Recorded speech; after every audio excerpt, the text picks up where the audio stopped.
Hello, my friend. Tonight we're going to learn why much of the visible universe is not solid, liquid, or ordinary gas. It is plasma. The sun is plasma. Stars are plasma. Lightning becomes plasma for a moment. Auroras are painted by charged particles entering Earth's upper atmosphere. Even the space between planets is touched by thin streams of plasma flowing outward from the sun. And yet this state of matter often feels hidden because we usually notice only its effects. The light, the color, the heat, the storm, the glow. In this video, we'll look beneath those effects. We'll see how matter becomes charged, how magnetic fields shape it, why plasma behaves almost like a living fluid, and why it may one day help us bring the power of the stars down to Earth. So get comfortable, my friend, and let's begin with the fourth state of matter. Chapter 1. What plasma really is. Plasma is one of the quiet master keys of the universe because once you understand what it is, stars, lightning, auroras, fusion, and much of deep space begin to feel like parts of the same hidden story. To begin gently, imagine ordinary matter in the forms we know best. A solid keeps its shape. A liquid flows and takes the shape of its container. A gas spreads outward, filling the space available to it. These states of matter feel familiar because they belong to everyday life. Ice sits in a glass, water moves through a river, air surrounds your body so constantly that you almost forget it is there. But matter has another common state, one that is less familiar on Earth and far more dominant across the universe. That state is plasma. Plasma is often called the fourth state of matter, but that phrase can make it sound like a rare extra category added after the ordinary ones. In reality, plasma is what matter becomes when enough energy is added to a gas that some of its atoms lose electrons. Once that happens, the gas is no longer made only of neutral atoms or molecules. It becomes a mixture of negatively charged electrons and positively charged ions, with many neutral particles sometimes mixed in as well. The important change is that electric charge has been set free. That may sound small, but it changes almost everything. In an ordinary gas, atoms and molecules drift around, collide, bounce away, and respond mainly to pressure, temperature, and gravity. The particles are usually electrically neutral, so they do not strongly pull or push one another from a distance. In plasma, some electrons have been separated from their atoms. Those freed electrons move easily because they are very light. The remaining atoms, now missing electrons, carry positive electric charge. This means the plasma can conduct electricity, respond to magnetic fields, create currents, form waves, and behave as a connected system rather than a simple cloud of independent particles. This is the first deep idea to hold in mind. Plasma is matter with enough free electric charge to act collectively. The word collectively matters. Plasma is not just a hot gas with a few loose electrons inside it. If only a tiny number of particles are charged, the gas may still behave mostly like ordinary gas. But when enough charged particles are present, their electric and magnetic influences begin to organize the motion of the whole substance. One particle moves, and its electric field affects others. Currents form. Magnetic fields guide charged particles into spirals. Disturbances travel through the plasma as waves. The whole thing begins to behave almost like a fluid made of electricity and matter at the same time. This is why plasma can look so alive. It can twist, glow, ripple, flare, and filament. It can appear delicate and ghostly in an aurora, brilliant in lightning, soft and controlled in a neon sign, or vast and powerful inside a star. Charged particles are moving, electric fields are pushing, magnetic fields are guiding. Energy is flowing through matter in a way ordinary gases cannot easily imitate. The simplest way to understand plasma is to begin with an atom.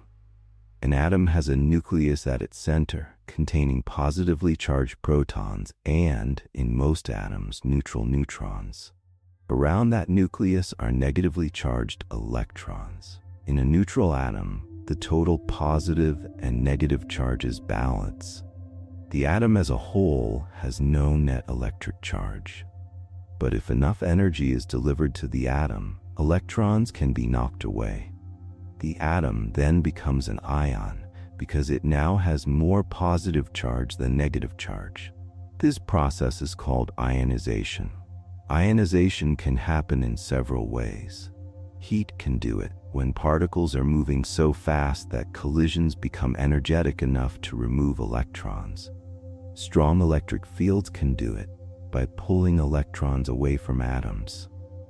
High-energy light can also do it because light can carry enough energy to free an electron from its atom. In space, radiation from stars can ionize gas across enormous distances. In a lightning bolt, an electric field becomes strong enough to turn air into a conducting path. In a fluorescent lamp, electricity passes through a low-pressure gas and creates a glowing plasma. The glow is often what people notice first. Plasma frequently emits light because its electrons and ions are constantly exchanging energy. An electron may be knocked into a higher energy state, then fall back down and release light. Different atoms and ions emit different colors because their electrons can only change energy in particular ways. This is why neon signs can glow red-orange, why other gases can glow blue, purple, or green, and why auroras shimmer with colors linked to oxygen and nitrogen high in Earth's atmosphere. But plasma does not need to glow brightly to be plasma. Some plasmas are dim, some are nearly invisible, some are extremely thin, with particles spread so far apart that they would feel like an almost perfect vacuum by everyday standards. The space around Earth contains plasma. The solar wind, a stream of charged particles flowing outward from the sun, is plasma. Much of the material between stars is plasma, even when it is too faint for human eyes to see. Plasma is defined by its charged behavior, not simply by whether it shines. Temperature can also be misleading. Many plasmas are extremely hot, especially inside stars, where particles move with tremendous energy and fusion can occur. But there are also relatively cool plasmas, especially in human technology. A neon sign or a plasma globe may contain charged particles without the whole object being as hot as the surface of a star. This is possible because temperature in plasma can be uneven. Electrons may carry much more energy than the heavier ions and neutral particles. The result can be a plasma where some particles are very energetic, while the overall environment remains manageable. This is one reason plasma physics can feel surprising. The words hot and cold do not always behave the way everyday intuition expects. In ordinary life, temperature often feels like one simple property of an object. In plasma, different kinds of particles can have different energy distributions. A thin plasma in space may have very energetic particles, yet contain so little matter that it would not warm your hand in the same way hot air would. Plasma asks us to think more carefully about what heat really means. Another important feature of plasma is electrical conductivity. Because electrons are free to move, plasma can carry electric current. When electric current flows, it creates magnetic fields. Magnetic fields then influence the motion of charged particles. This creates a loop of cause and effect. Moving charges make magnetic fields, and magnetic fields shape the movement of charges. This feedback is one of the reasons plasma forms structures that seem almost sculpted. In the sun's atmosphere, glowing plasma follows magnetic loops.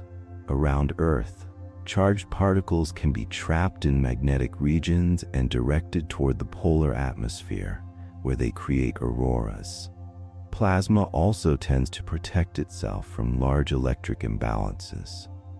If one region becomes too positive or too negative, free electrons move quickly to reduce the imbalance. Plasma often rearranges itself rapidly in response to charge separation. This ability to respond and reorganize is another part of what makes plasma a collective state of matter. On Earth, plasma may seem uncommon because our daily environment is cool and dense enough for atoms and molecules to stay mostly neutral. The air around you is a gas, but under normal conditions, it is not a plasma. The electrons remain attached to atoms and molecules. The gas does not conduct electricity well. But when a strong enough electrical discharge passes through air, the situation changes. Electrons are torn loose. A conducting channel forms. For a brief moment, the air becomes plasma, and we see lightning. In the universe as a whole, the balance is different. Stars are made of plasma. Their interiors are so hot that atoms cannot remain intact in the usual sense.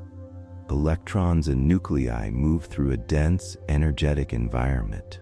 The visible surfaces of stars are also plasma, and their outer atmospheres are shaped by magnetic fields, waves, and eruptions.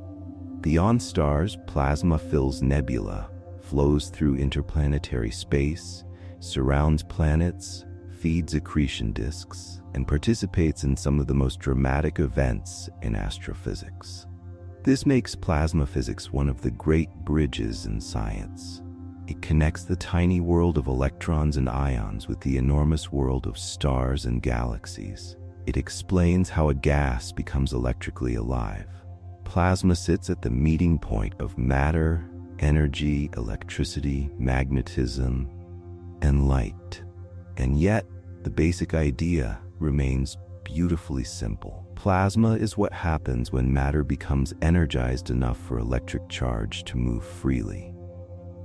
Once charge is free, matter gains new possibilities. It can conduct, it can glow, it can respond to invisible fields, it can form patterns across scales far larger than the particles themselves. It becomes a state of matter where individual motion and collective behavior are woven together. So when we speak of plasma, we are not speaking only about something exotic in a laboratory or something distant inside a star. We are speaking about a natural form of matter that reveals how active the universe really is. Beneath the calm appearance of the night sky, charged particles are streaming, fields are shifting, and enormous structures are being shaped by forces we cannot see directly. For now, let that idea settle quietly. The universe is not still, but its motion has patterns. Even in the glow of plasma, even in the charged breath of stars, there is order enough to understand and mystery enough to rest inside. As the day loosens its grip, you can simply follow this gentle thought. Matter itself can become light, movement, and calm all at once. Chapter 2. The fourth state of matter, hidden in plain sight. Plasma may sound like something that belongs only inside stars or advanced laboratories, but in truth, it has been appearing around human beings for as long as there have been storms, flames, sunlight, and night skies. After learning what plasma is, the next surprise is where it is. On Earth, we usually think of solids, liquids, and gases as the everyday states of matter. A table feels solid beneath your hand. Water pours and gathers in a glass. air moves silently through a room. Plasma seems absent from this quiet arrangement, as if it belongs to some distant category of extreme physics. Yet plasma is woven into many familiar scenes. It flashes above cities during thunderstorms. It glows in signs and lamps. It shimmers in the polar sky. It fills the space around our planet. It pours continuously from the sun. The reason it often feels hidden is that we rarely call it by its scientific name when we see it. The most dramatic everyday example is lightning. During a thunderstorm, strong electric charges build up inside clouds and between clouds and the ground. Air normally resists the flow of electric current because its atoms and molecules hold on to their electrons. But when the electric field grows strong enough, the air begins to break down. Some electrons are pulled away. More collisions follow. A narrow path of charged particles forms through the atmosphere. For a moment, the air itself becomes a channel of plasma. That glowing channel is incredibly hot, much hotter than the surface of the sun, though it lasts only a brief instant. The sudden heating causes the air to expand violently, and that rapid expansion becomes thunder. So lightning is more than electricity passing through empty air. It is air transformed. The atmosphere becomes conducting, radiant, and alive with charged particles. A storm gives us a glimpse of plasma physics written across the sky in a single white branch of light. A gentler example can be found in neon signs and other gas discharge lamps. Inside these devices, a gas is sealed in a glass tube at low pressure. When an electric voltage is applied, electrons accelerate through the gas and collide with atoms. These collisions raise atoms into excited states. As the atoms return to lower energy states, they release light. Different gases produce different colors because their atoms have different internal energy patterns. Neon is famous for its red-orange glow, while other gases and coatings can create blues, greens, purples, and soft whites. This is plasma made useful and controlled.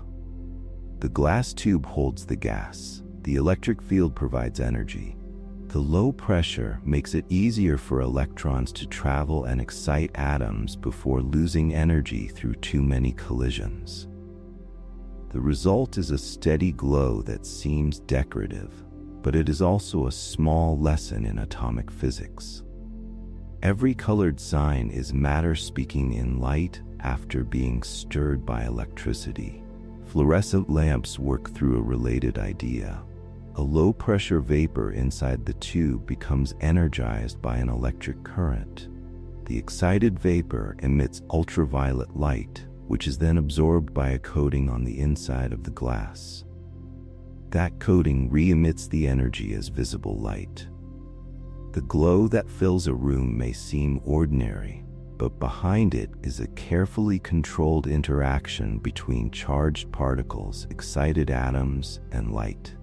Even a common lamp can be a quiet example of plasma helping civilization turn electricity into illumination.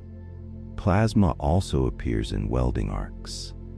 In arc welding, an electric current crosses the gap between an electrode and the metal being joined. The gas in that gap becomes ionized and turns into a hot conducting plasma. This plasma carries current and produces intense heat, enough to melt metal along a narrow seam. The process may look like a blinding spark, but scientifically, it is a controlled plasma bridge used in industry, construction, shipbuilding, and repair. Another familiar image is the plasma globe, the decorative sphere with purple filaments that reach toward your fingers when you touch the glass. Inside the globe is a low-pressure gas mixture and a central electrode driven by a high voltage. The glowing tendrils form where electric fields guide charged particles through the gas. When your hand touches the outside, it changes the electric field near the glass, and the filaments gather toward that region. The globe is playful, but it reveals something real. Plasma follows electric influence. It draws patterns along invisible paths. Fire is sometimes described as plasma, but the truth needs a little care. A flame is a hot reacting gas made by combustion. It can contain ions, electrons, excited molecules, and glowing particles, so parts of a flame have plasma-like qualities. Many ordinary flames are only weakly ionized. They do not behave as strongly as the plasma in lightning, stars, or discharge tubes. It is more accurate to say that flames can contain a small amount of plasma, while also being chemical reactions in heated gas. This distinction matters because plasma is defined by charged behavior, not simply by brightness or heat. The aurora is one of the most beautiful natural displays of plasma near Earth. High above the ground, charged particles from space are guided by Earth's magnetic field toward the polar regions. When those particles enter the upper atmosphere, they collide with oxygen and nitrogen atoms and molecules. These atmospheric particles become excited and later release light. The result is a slow, flowing curtain of green, red, violet, or blue light spread across the night sky. What makes the aurora so powerful as an idea is that it connects Earth to the sun. The glowing colors above the poles are part of a much larger relationship between solar plasma and our planet's magnetic environment. The sun releases a continuous stream of charged particles called the solar wind. Earth's magnetic field deflects much of this stream, shaping a protective region around the planet. Some particles still enter near the poles, where magnetic field lines guide them downward into the upper atmosphere.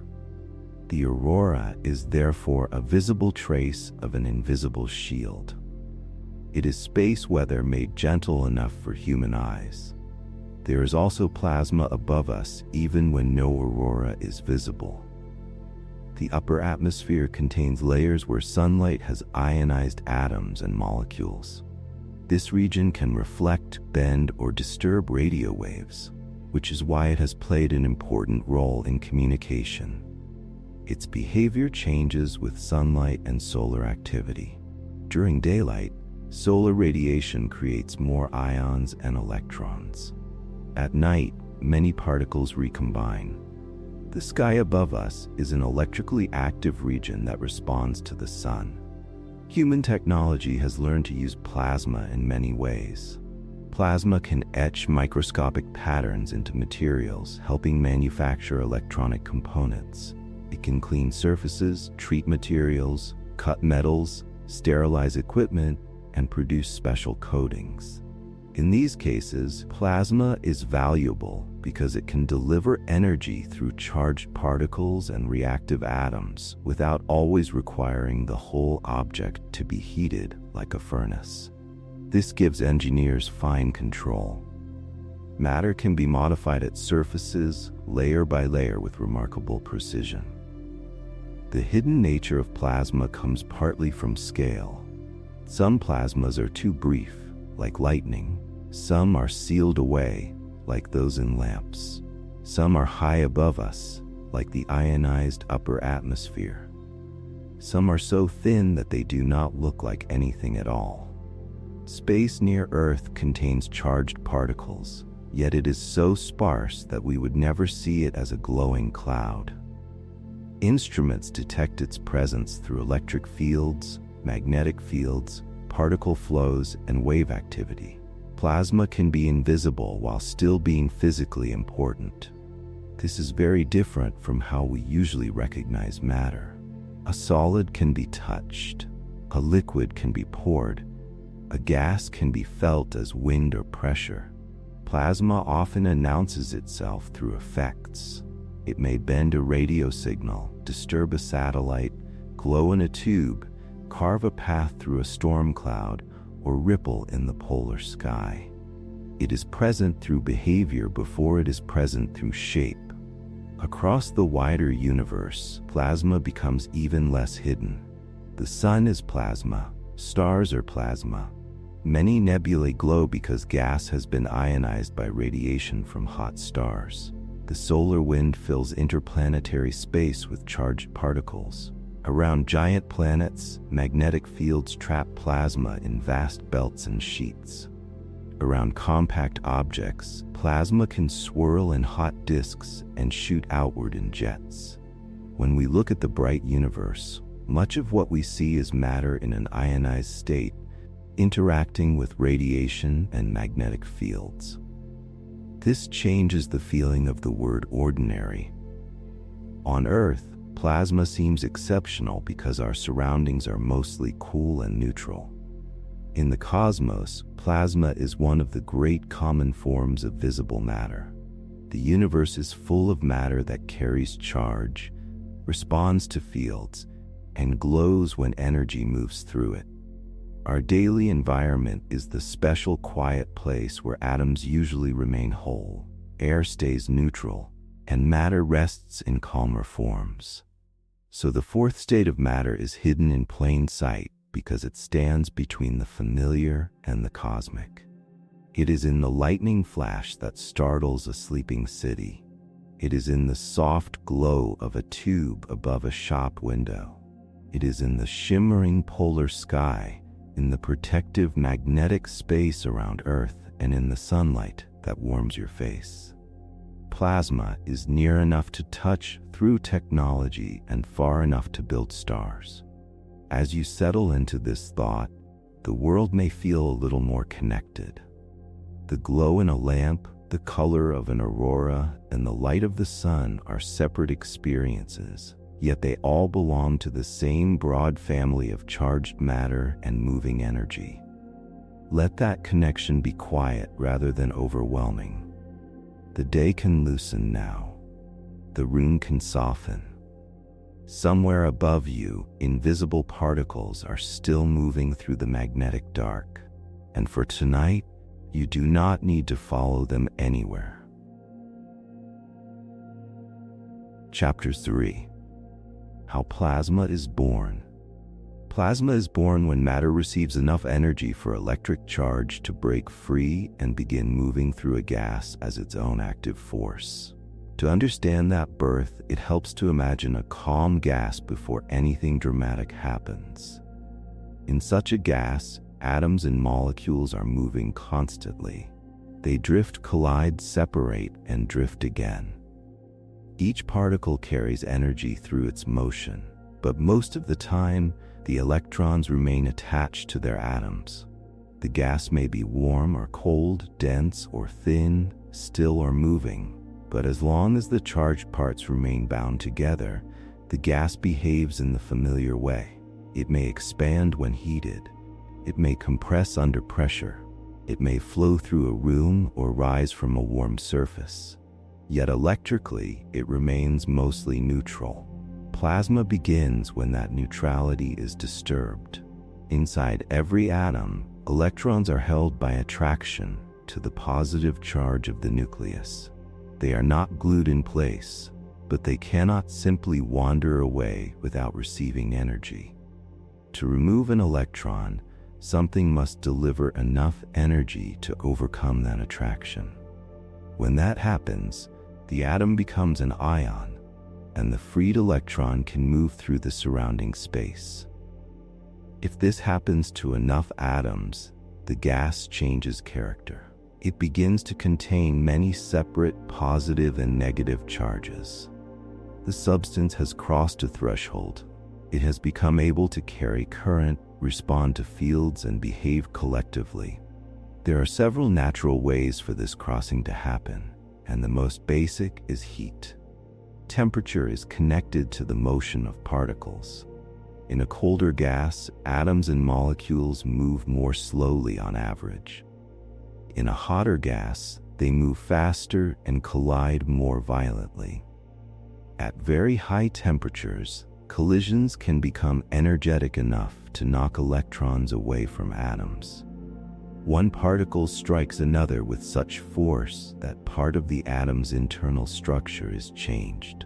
The result is ionization through collision. This kind of process matters deeply inside stars.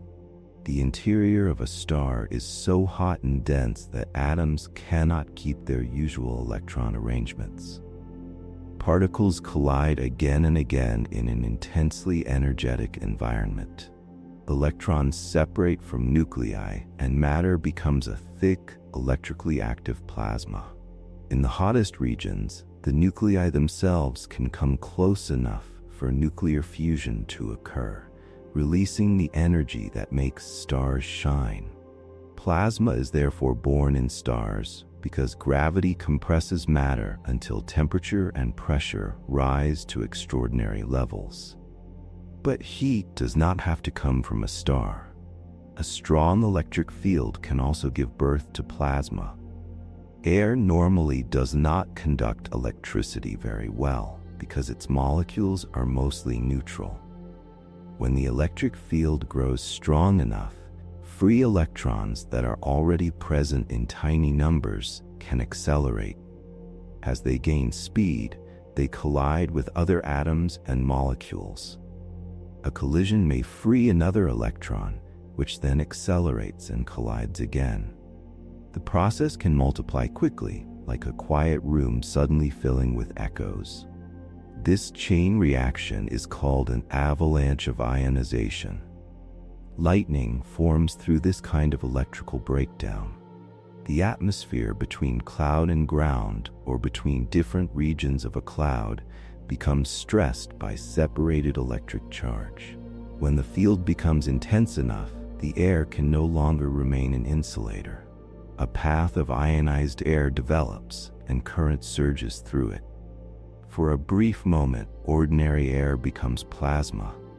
It glows, expands, and produces the shock wave we hear as thunder. The plasma is born through electrical stress and sustained for a moment by the enormous energy of the discharge. Radiation can also create plasma. Light is made of packets of energy, and high-energy light can knock electrons out of atoms. This process is known as photoionization. It is especially important in space, where ultraviolet radiation and other energetic forms of light from hot stars travel through clouds of gas. When such radiation strikes atoms, it can remove electrons and turn the gas into plasma.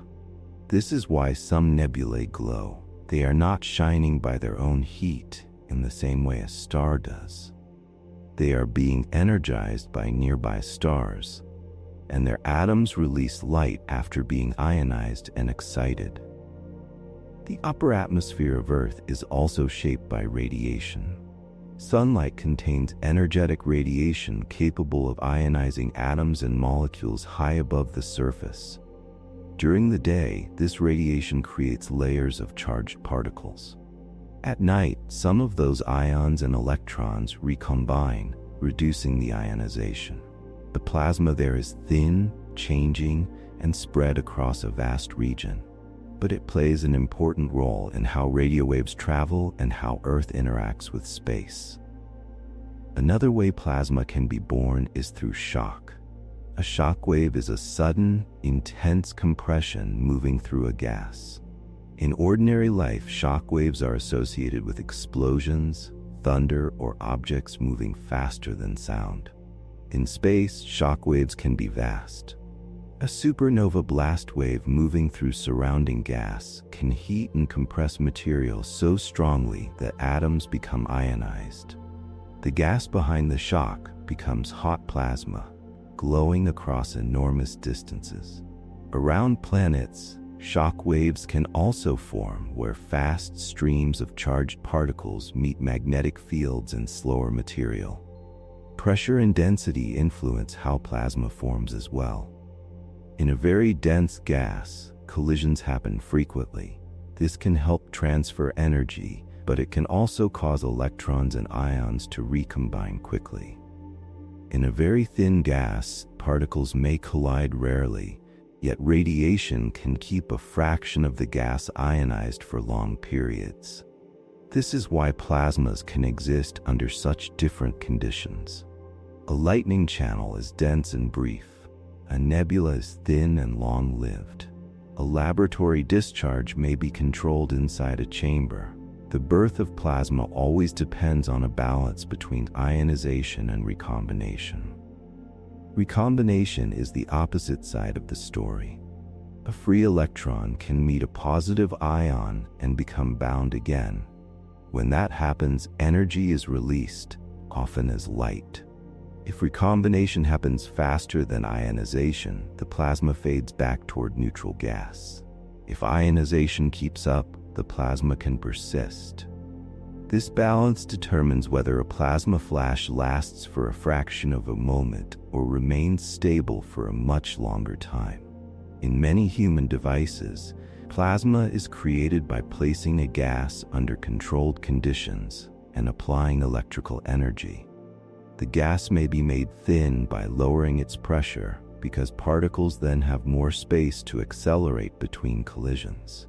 When voltage is applied, electrons gain energy from the electric field and strike atoms. Some collisions excite atoms, producing light. Others ionize atoms, creating more free electrons and ions. The plasma can then sustain itself as long as energy continues to enter the system. This principle appears in many technologies, from glowing tubes to industrial plasma tools. In each case, the plasma is born because energy is delivered to a gas in a way that separates charge.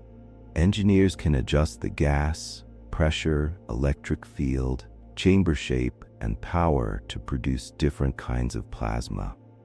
Some are hot enough to cut metal, some are gentle enough to modify delicate surfaces, some are dense and bright, some are faint and carefully confined. The birth of plasma is therefore not one single event. It is a family of processes, all leading to the same essential transformation. Electrons are freed, ions appear. Charged particles begin moving. The gas becomes electrically responsive. What matters is not only how much energy is present, but how that energy is distributed, how often particles collide, what kind of atoms are involved, and whether the environment allows the charged state to continue. This is why plasma can exist in places that seem completely different from one another. A star, a lightning bolt, a glowing sign, a welding arc, a nebula, and the upper atmosphere are not the same kind of environment. Their temperatures, densities, sizes, and lifetimes vary enormously. Yet in each one, matter has entered a charged state. The pathway differs, but the transformation carries the same signature. A gas has become partly or strongly ionized, and its behavior is now shaped by electricity and magnetism. There is something elegant in this. Plasma is not born because matter becomes strange in a random way. It is born because atoms follow clear physical rules. Electrons require energy to escape. Collisions can provide that energy. Radiation can provide it. Electric fields can provide it. Shocks can provide it. When the conditions are right, a neutral gas becomes a sea of moving charges. When the conditions change, the charges may reunite, and the glow may fade. The universe creates plasma wherever energy is intense enough to loosen the architecture of atoms. It does this in stellar cores, in the thin edges of planetary atmospheres, in violent cosmic explosions, and in quiet human-made devices on Earth. Each plasma begins with a separation, but that separation does not mean disorder alone. Once charges are free, new forms of order become possible. Currents appear. Fields shape motion. Waves travel through the charged gas. Matter becomes more responsive to the invisible structure around it. So plasma is born at the edge between calm matter and energized matter. It begins when atoms are disturbed deeply enough for their hidden electric parts to move independently. From there, the story expands into light, heat, fields, waves, and motion across the universe. For now, you can let that transformation become a quiet image. A gas receives energy, electrons loosen, and matter slowly enters a more luminous state. Nothing needs to be rushed. Even the birth of plasma follows patient rules, and as the chapter fades, the day can fade with it, settling back into stillness. Chapter 4. Why plasma behaves like a living fluid. Plasma can seem almost alive because its particles do more than drift and collide. They listen to one another through electric forces, gather into patterns, and move as if the whole substance has a memory of its own shape. An ordinary gas is already full of motion. Even in still air, molecules are rushing in every direction, striking one another, bouncing away, and constantly exchanging energy. From a distance, this chaos smooths out into something familiar. We can describe air as having pressure, temperature, density, and flow. Wind moves like a fluid because countless tiny particles taken together produce large-scale behavior. Plasma begins with that same idea of many particles moving together, but then adds something more powerful. Many of its particles carry electric charge. Charge changes the conversation between particles. In a neutral gas, one molecule usually affects another only during a collision or through very short-range molecular forces. In plasma, electrons and ions can influence one another from a distance. A charged particle creates an electric field around itself. Other charged particles feel that field and respond. Because the particles are moving, they can also create currents, and currents can influence the surrounding plasma. The result is a substance where distant regions can become connected through invisible forces. This is the reason plasma is often described as collective. A single electron is tiny, a single ion is tiny, but when enormous numbers of charged particles are present together, their combined fields and motions create behavior that belongs to the whole plasma rather than to any one particle. A small disturbance in one place can spread outward. A slight separation of charge can pull particles back toward balance. A stream of moving electrons can create a current that changes the motion nearby. The plasma becomes a system of constant response. One of the most important responses is the tendency to remain nearly balanced in charge. A plasma contains negative electrons and positive ions. If one region becomes slightly more positive, electrons are attracted toward it. If another region becomes slightly more negative, electrons are pushed away and ions respond more slowly. Because electrons are light, they can rearrange quickly. This means large imbalances are usually corrected over short distances and short times. The plasma behaves as though it is always trying to smooth out its own electrical unevenness, even while new unevenness keeps appearing. This gives plasma a strange kind of elasticity. Push it away from balance, and it tends to push back. If electrons are displaced from ions, the attraction between opposite charges pulls them toward one another again. But the electrons may overshoot because they are moving fast. They pass the balance point, are pulled back again, and the disturbance can become an oscillation. Plasma can ring. It can vibrate through the motion of charge itself. These vibrations are called plasma oscillations, and they show that plasma is able to store and exchange energy in ways ordinary gases cannot. From those oscillations come waves. Plasma can carry many kinds of waves, some involving pressure, some involving electric fields, some involving magnetic fields, and some involving combinations of these effects. A wave in water is easy to picture because the surface rises and falls. A sound wave in air is a traveling pattern of compression and spreading. In plasma, waves can travel through the shifting arrangement of charged particles and fields.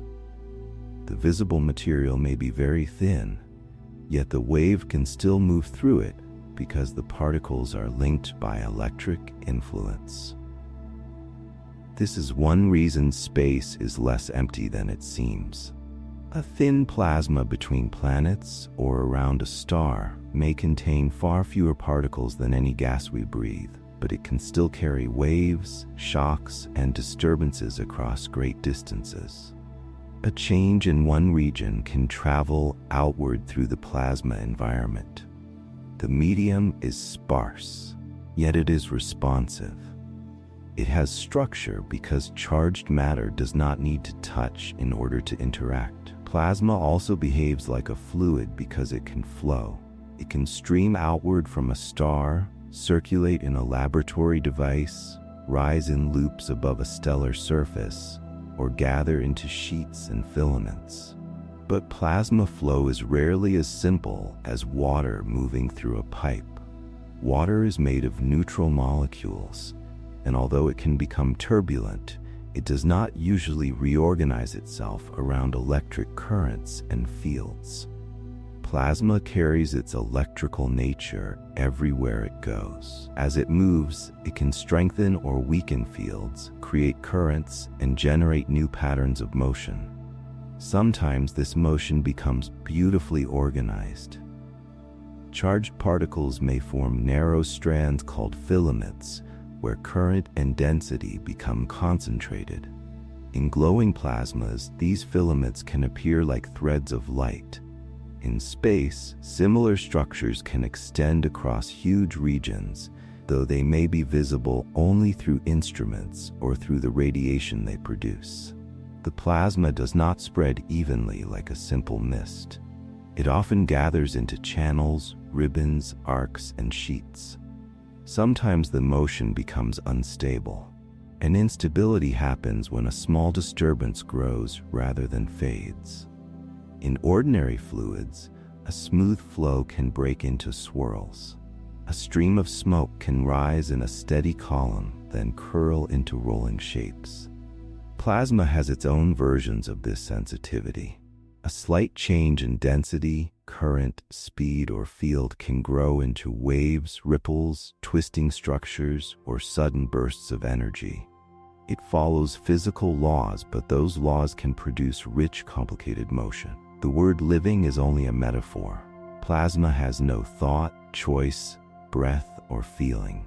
Its behavior comes from physics, from charge, fields, collisions, pressure, and energy. Yet the metaphor is useful because plasma often seems responsive. Touch the outside of a plasma globe, and glowing strands lean toward your hand. Watch images of the sun, and plasma loops rise and fall like enormous luminous ropes. Study auroras, and curtains of light fold, brighten, and drift across the polar sky. The motion looks purposeful because the plasma is constantly responding to forces around it. This responsiveness becomes even more remarkable when particles do not collide very often. In an ordinary gas, collisions are a major way for particles to share energy and create smooth fluid behavior. In some plasmas, especially thin plasmas in space, collisions may be rare. A particle can travel a long distance before striking another particle directly. Yet the plasma can still behave collectively because electric and magnetic influences reach across space. The particles are still part of a field-shaped environment, even when they are far apart. This is a quiet surprise of plasma physics. A plasma can be thin enough to seem nearly empty, while still acting like a connected medium. It can transmit waves, form boundaries, develop currents, and respond to changes from far away. The emptiness of space is therefore never just a blank absence. It can be filled with charged weather, subtle and invisible, but physically active. Another feature that gives plasma its living appearance is turbulence. Turbulence is disorder with structure inside it. In a turbulent river, water forms eddies of many sizes. Large swirls break into smaller swirls, and energy moves through the flow in complex ways. Plasma turbulence can be even richer because the motion of the fluid and the behavior of fields are linked. Energy can shift between particle motion, electric fields, magnetic fields, waves, and heat. In the sun, in the solar wind, and in laboratory plasmas, turbulence helps determine how energy spreads and how particles become heated. Plasma can also separate into regions with different properties. Boundaries may form between hotter and cooler regions, faster and slower flows, denser and thinner areas, or regions with different field directions. These boundaries can be small compared with the size of the whole plasma, yet they can control how energy and particles move. In a way, plasma can create internal landscapes. It can develop edges, layers, cavities, and channels. Because plasma is so sensitive, it is also difficult to confine and control. In fusion research, scientists try to hold extremely hot plasma long enough for fusion reactions to release useful energy. The challenge is that plasma moves, ripples, leaks, and develops instabilities. It does not sit quietly like water in a bowl. It responds to every imbalance. If pressure, current, and fields are not carefully managed, the plasma can shift away from the desired shape. This difficulty is a sign of how dynamic plasma truly is. The same restless nature appears in stars. The sun's visible surface boils with convective motion, while its outer atmosphere contains loops, jets, waves, and eruptions. Energy rises from within, fields guide charged gas, and instabilities can release stored energy suddenly. Solar flares and eruptions are dramatic examples, but even the quiet sun is full of motion. It is a glowing body of plasma, constantly reorganizing under the influence of heat, gravity, rotation, and fields. Still, plasma is not simply chaotic. Its complexity often produces recognizable patterns. Spirals, arcs, waves, filaments, and sheets appear again and again in different settings. The scales change, from small laboratory devices to solar storms to cosmic structures, but the underlying behavior is connected by the same principles. Charged particles respond together. Currents and fields interact. Pressure pushes outward. Restoring forces pull back. Energy moves through the system and leaves patterns behind. This is why plasma can feel like a living fluid while remaining fully physical. It is matter in a state where motion becomes communication. Every charged particle is part of a larger electrical environment. Every local change can become part of a wider response. The plasma flows, trembles, gathers, breaks, and reorganizes. It is a fluid with a hidden nervous system made of fields. As this thought settles, it can become calming rather than overwhelming. The universe is full of restless motion, but that motion has meaning in its patterns. Even plasma follows rules that can be understood gently, one layer at a time. You can let the image fade now. A luminous fluid moving through invisible forces, never perfectly still, yet held by laws quiet enough to rest in. Chapter 5. Magnetic fields, the invisible hands that shape plasma.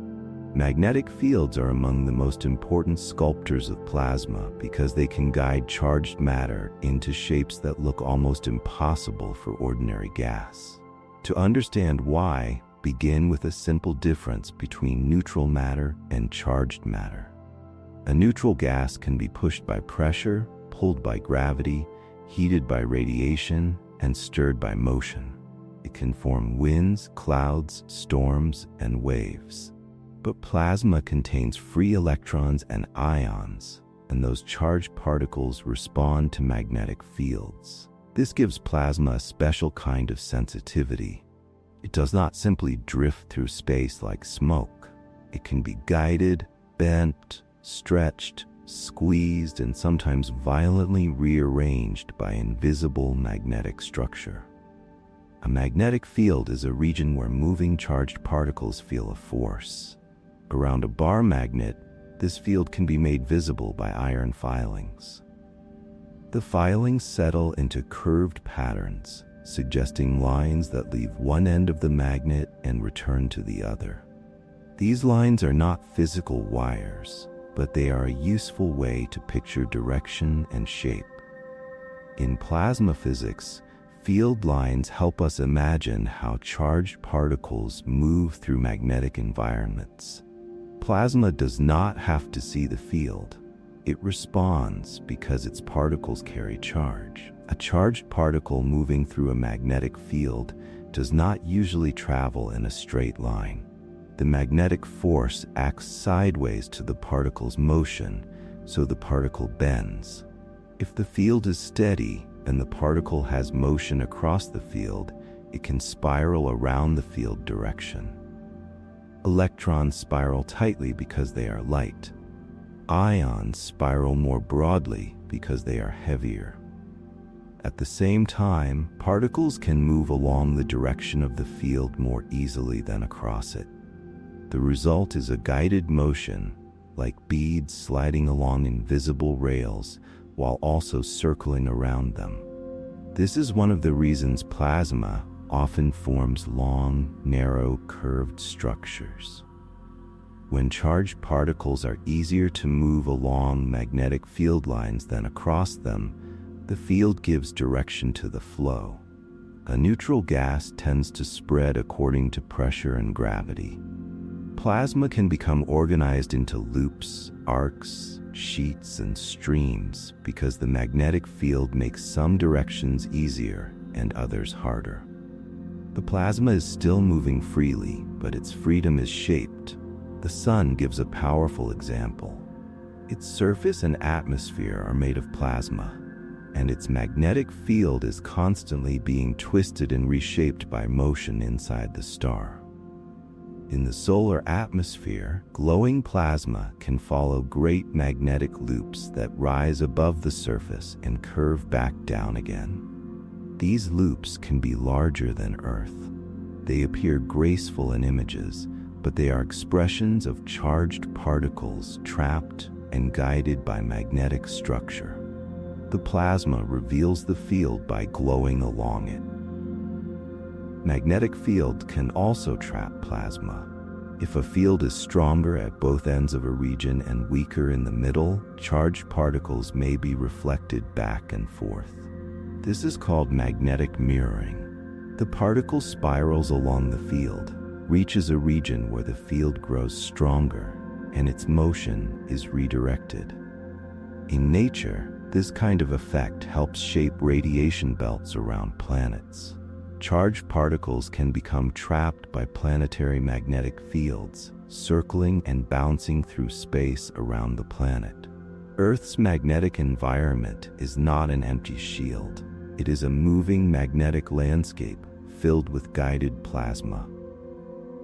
This trapping idea is also central to fusion research.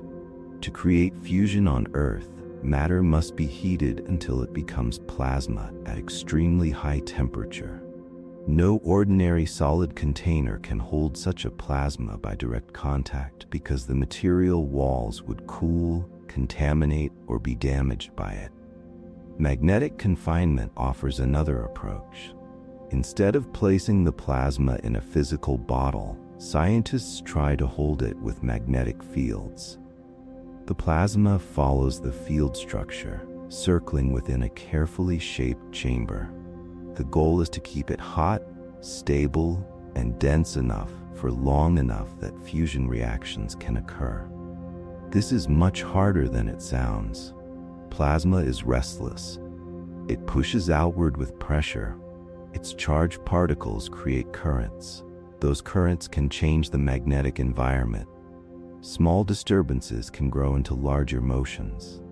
If the magnetic shape is not carefully designed, plasma can drift, ripple, leak, or touch the chamber walls. Magnetic confinement is therefore a delicate conversation between the plasma and the field that holds it. The field shapes the plasma, while the plasma's own motion can push back on the field. Magnetic fields do more than guide and trap plasma. They can also store energy.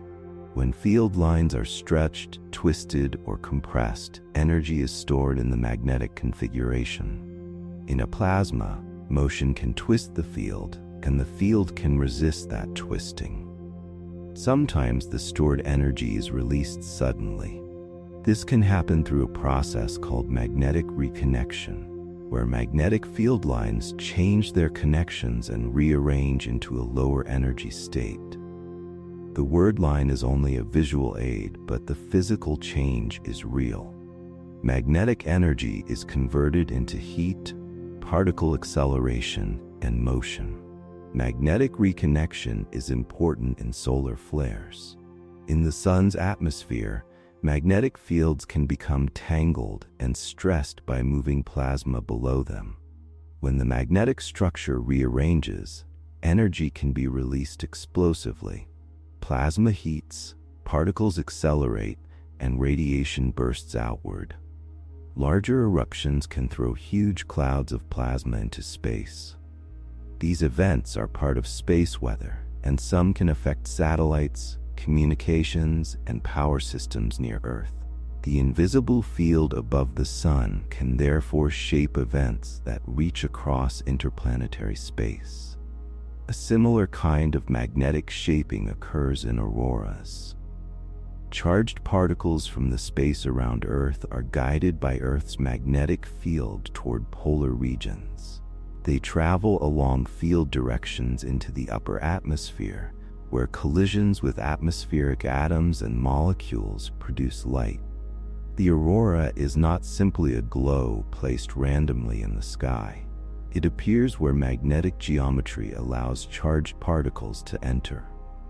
The flowing curtains of light are a visible trace of invisible magnetic pathways. Magnetic fields can also resist being crossed by plasma. In many situations, plasma and magnetic field become partly tied together. When the plasma moves, it can carry magnetic field with it. When the magnetic field changes, it can drag plasma with it. This idea is sometimes described as field freezing, especially in highly conducting plasma. It does not mean the field is literally frozen like ice. It means the field and plasma motion are strongly linked, so they tend to move together under certain conditions. This helps explain why plasma in space often forms stretched tails, twisted ropes, and vast sheets. Around Earth, the solar wind presses against the planetary magnetic field. The solar wind is a flow of plasma from the sun. Earth's magnetic field pushes back, forming a protective region around the planet. On the side facing the sun, the magnetic boundary is compressed. On the night side, it is stretched into a long tail. This shape is produced by the interaction between flowing plasma and magnetic structure. The planet's field does not form a perfect sphere. It becomes a living shield shaped by the pressure of solar plasma. In deep space, magnetic fields help produce some of the universe's most dramatic structures. Around certain stars, compact objects, and black holes, plasma can become organized into disks and jets. Jets can extend across enormous distances, carrying energy and charged particles outward. The exact details depend on gravity, rotation, magnetic fields, and plasma conditions, but the broad idea is clear. Magnetic fields can help channel plasma into narrow flows, instead of allowing it to spread in every direction. Invisible structure can turn chaotic energy into a directed beam. This does not mean magnetic fields are all powerful. Gravity still matters. Pressure still matters. Radiation, collisions, rotation, and turbulence all play roles. Plasma behavior comes from the combined action of many forces. But magnetic fields are special because they act directly on charged motion, and plasma is made partly of free charged motion. In ordinary neutral matter, magnetism may be subtle. In plasma, magnetism becomes architectural. This architecture can be gentle or violent. It can guide the slow drift of charged particles in Earth's upper atmosphere. It can shape quiet loops above the sun. It can hold plasma inside experimental fusion devices. It can store energy for eruptions. It can stretch planetary magnetospheres into long tails. It can help launch jets from some of the most energetic regions in the universe. Everywhere plasma appears, magnetic fields often become the hidden hands that give it form. The image is worth holding softly. Plasma is matter released into electrical motion, and magnetic fields are the invisible curves that teach that motion how to turn. Without them, much of the plasma universe would look different. Less looped, less filamented, less organized, less able to hold energy in enormous, invisible structures. With them, charged matter becomes a kind of cosmic calligraphy, writing arcs and streams through space. As the chapter comes to rest, you might imagine magnetic fields as quiet lines drawn through the dark, unseen but patient. Plasma follows them, circles around them, presses against them, and sometimes breaks free from them in bursts of light. The universe moves, but it is not shapeless. Even its brightest storms are guided by invisible order. And for now, that order can be enough to let the mind slow down. Chapter 6. Plasma in the Sun and Stars. The Sun looks calm from Earth because distance softens it, but up close it is a vast sphere of plasma, a restless ocean of charged matter where gravity, heat, light, and magnetism create the energy that makes life possible. A star is not a ball of fire in the ordinary sense. Fire is a chemical process, the rapid reaction of fuel with oxygen. A star shines for a much deeper reason. Its material is so hot and compressed that atoms cannot remain in the familiar neutral forms we meet on Earth. Electrons are separated from nuclei.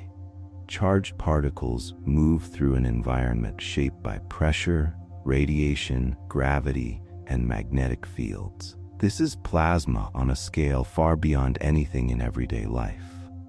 The Sun is the nearest example, so it is the easiest star to imagine. It is made mostly of hydrogen, with helium as the next most abundant element, along with smaller amounts of heavier elements. In the Sun's interior, the pressure is enormous because the weight of all the material above presses inward. Gravity tries to pull the entire star toward its center. Heat and radiation push outward. The star remains stable because these inward and outward tendencies are balanced over long periods of time. This balance is why the Sun can shine steadily instead of collapsing or exploding. At the center of the Sun, the plasma is unimaginably dense and hot. Particles move rapidly and collide constantly. Under ordinary conditions, hydrogen nuclei repel one another because they carry positive electric charge. Positive charges push away other positive charges. But in the solar core, temperature and pressure are so extreme that some nuclei come close enough for the strong nuclear force to bind them together. Through a chain of reactions, hydrogen is gradually converted into helium. A small amount of mass becomes energy, and that energy begins the long journey outward. This process is called nuclear fusion.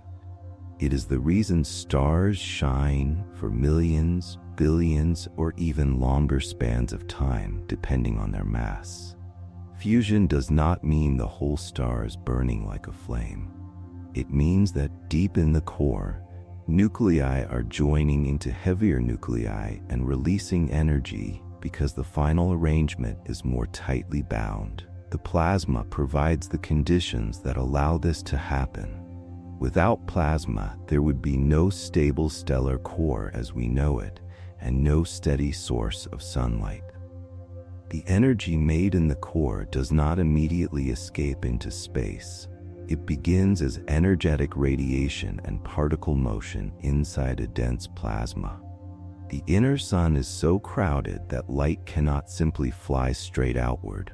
It is absorbed, re-emitted, scattered, and redirected again and again. A packet of energy may take an extremely long time to work its way through the interior before it finally reaches layers where escape becomes easier. The sunlight that arrives at Earth began as energy in the core, then slowly migrated through the star before leaving the surface as visible light and other forms of radiation. Farther from the core, the sun has different regions of plasma behavior. In one broad inner region, energy moves mainly through radiation passing from particle to particle. Farther outward, the plasma becomes less dense and energy begins to move more by convection. Convection is the rising and sinking of material caused by temperature differences. Hotter plasma rises because it is less dense. Cooler plasma sinks after losing energy near the surface. This creates a churning motion, like a slow boiling pattern, though the scale is enormous. The visible surface of the sun is called the photosphere. It is not a hard surface. It is the layer from which much of the visible light can escape into space. If you could approach it safely, it would not be like landing on a solid shell. It would be more like reaching a depth in glowing gas where the material becomes transparent enough for light to stream outward. The photosphere has a grainy texture known as granulation. Each bright cell is a region where hot plasma rises, spreads, cools, and sinks around the edges. Even the seemingly smooth face of the sun is full of motion. Above the photosphere lies the chromosphere, a thinner and more dynamic layer that can appear reddish during certain solar observations. Above that is the corona, the sun's outer atmosphere. The corona is extremely thin compared with the visible surface, yet it reaches temperatures far higher than the photosphere. This is one of the important puzzles of solar physics. The outer atmosphere is heated by processes connected to magnetic fields, waves, and the motion of plasma. But the exact details remain an area of active study. What is clear is that the sun's plasma does not simply cool as one moves outward in the way everyday intuition might expect. Sunspots are another sign of plasma shaped by magnetic activity. They look dark compared with the surrounding photosphere because they are cooler than nearby regions, though they are still extremely hot by earthly standards. Strong magnetic fields in these areas interfere with the normal rising motion of hot plasma from below. Because less heat reaches the surface there, the region appears darker. A sunspot is therefore not a hole or a patch of ash. It is a magnetic feature in the glowing plasma, a place where invisible field structure changes the flow of heat. The same magnetic activity can create loops of plasma above the surface. Charged particles travel along magnetic structures, and hot plasma can glow in great arcs that rise into the solar atmosphere. Some loops are stable for a time, while others change, brighten, or collapse. When magnetic fields become stressed and rearrange, energy can be released suddenly as a solar flare. During larger eruptions, Huge clouds of plasma may be thrown outward from the sun into space. These events show that the sun is not merely shining passively. It is an active plasma system with weather of its own. The sun also releases a continuous flow of plasma called the solar wind. This stream moves outward through the solar system, carrying charged particles and magnetic influence far beyond the planets. It thins as it spreads, but it remains important. It interacts with planetary magnetic fields, shapes comet tails, and helps define the space environment around planets. In this way, the sun's plasma does not end at its visible edge. It extends outward, filling the solar system with a faint but persistent flow. Other stars follow the same broad principles, though their details vary. A small, cool star has different plasma conditions from a massive blue star. A red giant has expanded outer layers, while a white dwarf is the dense remnant of a star that has shed much of its outer material. In very massive stars, the core can reach temperatures that allow heavier elements to form through fusion. These stars live shorter lives because they use their fuel much faster. Their plasma interiors change as different nuclear reactions become possible. The mass of a star is one of the most important factors in its life. More massive stars compress their cores more strongly, reach higher temperatures, and shine more intensely. They can produce heavier elements in their interiors before ending in powerful explosions. Lower mass stars burn their fuel more slowly and can remain stable for far longer. In every case, the star's life is shaped by plasma under gravity. A star is a long conversation between inward pull and outward pressure, written in charged matter. This also means that the elements around us are connected to plasma. Hydrogen and helium were the simplest early materials of the universe, but many heavier elements were formed inside stars or during stellar explosions and related extreme events. Carbon, oxygen, silicon, iron, and many other elements have histories tied to stellar interiors and stellar deaths. The matter in planets, oceans, rocks, and living bodies carries the legacy of plasma that once existed in ancient stars. Starlight itself is a message from plasma. When we study the light from a star, we can learn about its temperature, composition, motion, magnetic activity, and stage of life. Different atoms and ions absorb or emit light at specific wavelengths. These patterns act like fingerprints. Even from enormous distances, the light of a star allows us to understand the plasma that produced and shaped it.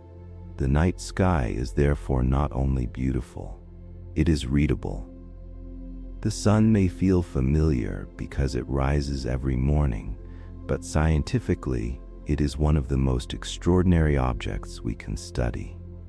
It is close enough for detailed observation and ordinary enough to teach us about countless other stars. Every sunrise is the arrival of energy from a giant sphere of plasma where fusion has been turning hydrogen into helium, deep in the core, with quiet persistence across immense time.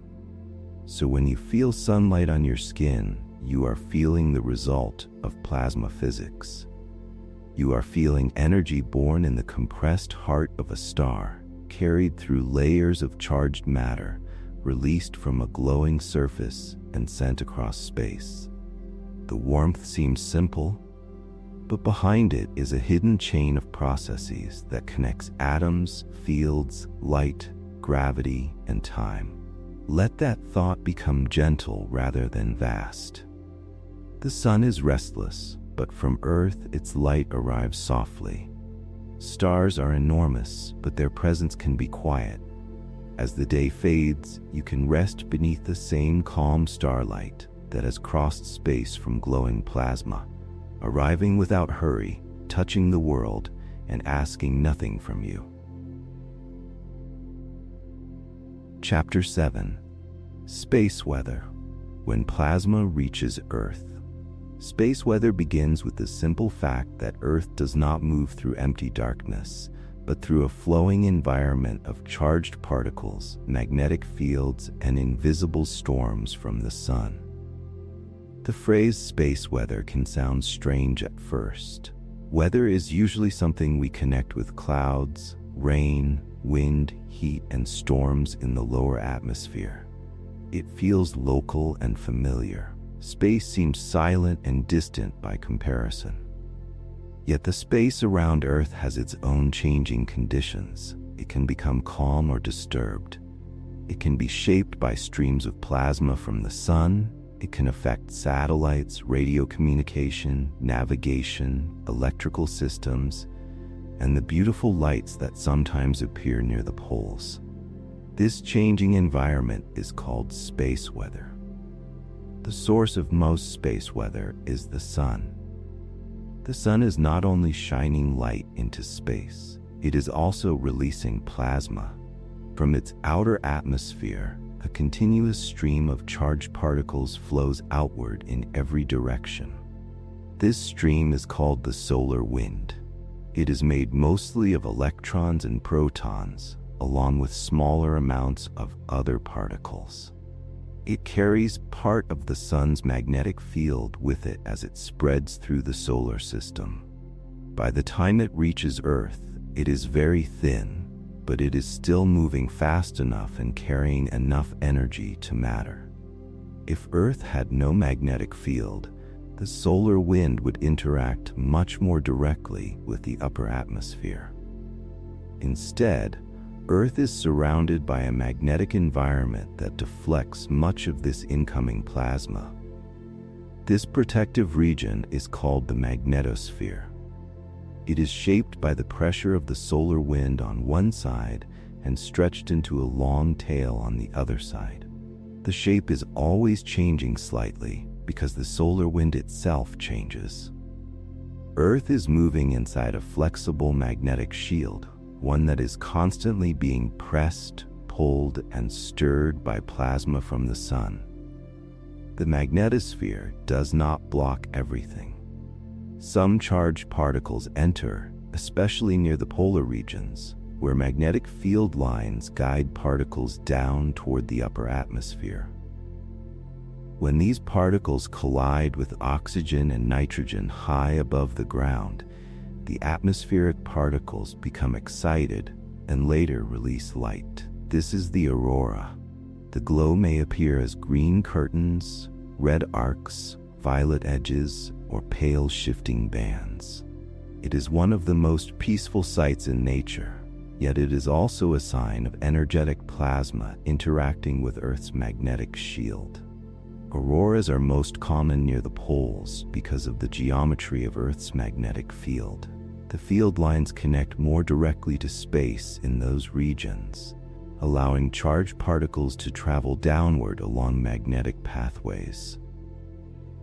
During strong space weather events, auroras can expand farther from the poles and become visible at lower latitudes than usual.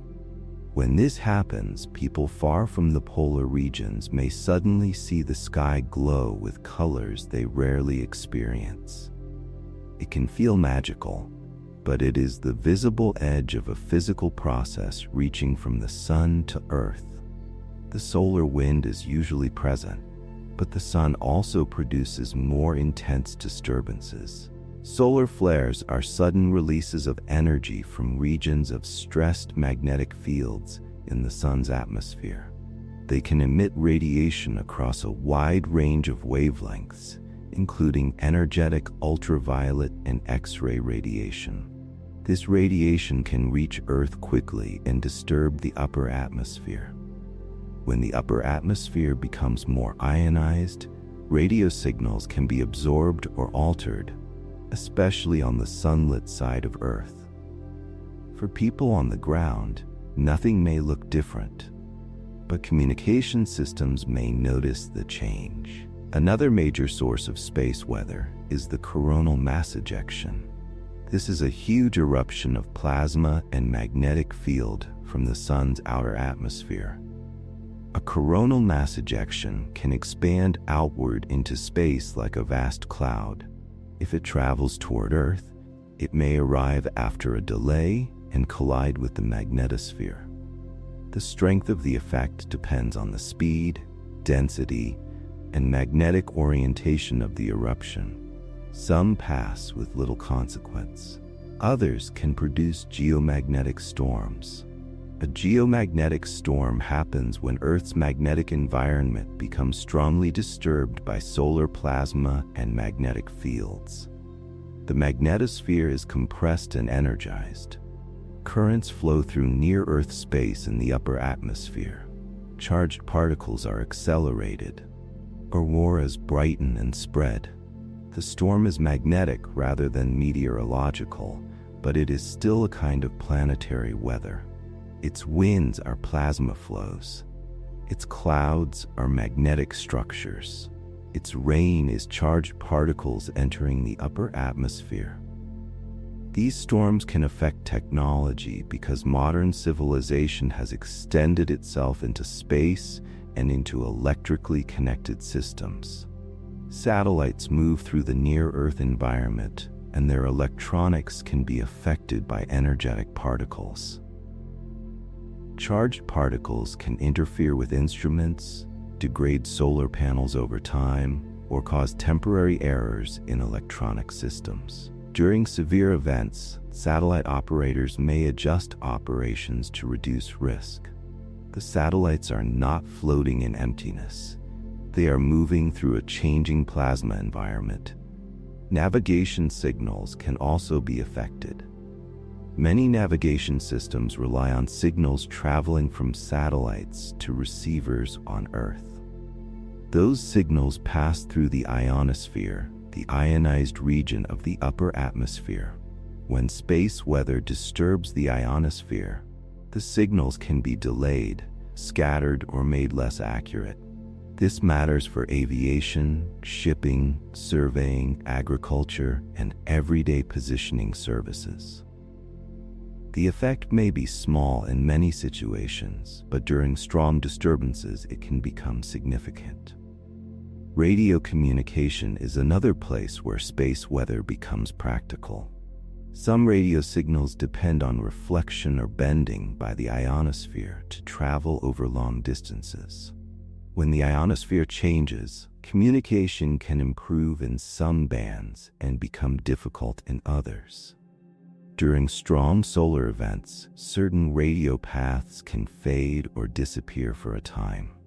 This is especially important for aviation over polar regions, where satellite coverage and radio reliability can be affected by energetic particles and ionospheric disturbances. Power grids on Earth can also feel the influence of space weather. During strong geomagnetic storms, changing magnetic fields can induce electric currents in long conductors, including power lines. These currents are called geomagnetically induced currents. They can place stress on transformers and other equipment.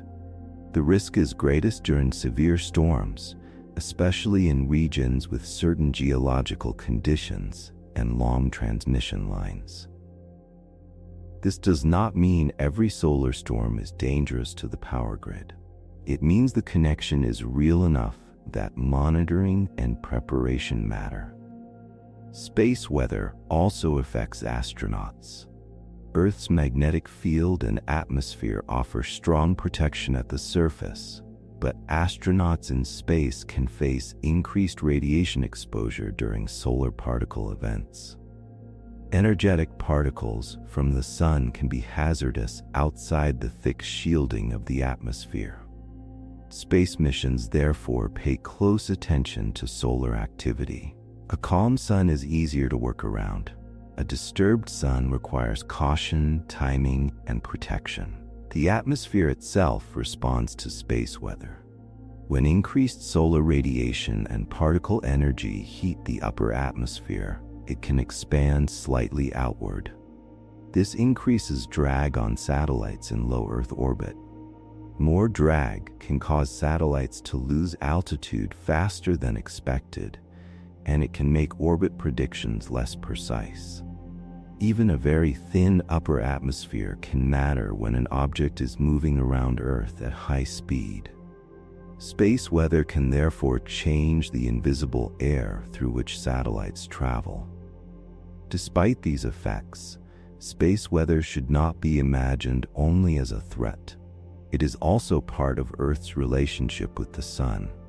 The same solar activity that can disturb technology also creates auroras and teaches us about magnetic fields, charged particles, and planetary protection.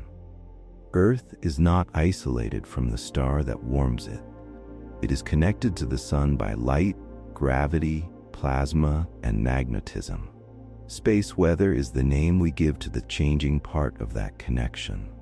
Scientists monitor the Sun and near-Earth space to understand these changes. They watch solar flares, track coronal mass ejections, measure the solar wind, observe the magnetosphere, and study the ionosphere. Forecasting space weather is difficult because plasma and magnetic fields are complex. The direction of a magnetic field inside an incoming solar eruption can make a large difference in how strongly it couples to Earth's magnetic field. Even when an eruption is seen leaving the Sun, its exact effect at Earth can remain uncertain until it is measured closer to our planet. This uncertainty is part of why space weather remains an active and important field of study. There is a quiet lesson in all of this. Earth feels stable beneath our feet, and for ordinary life it usually is.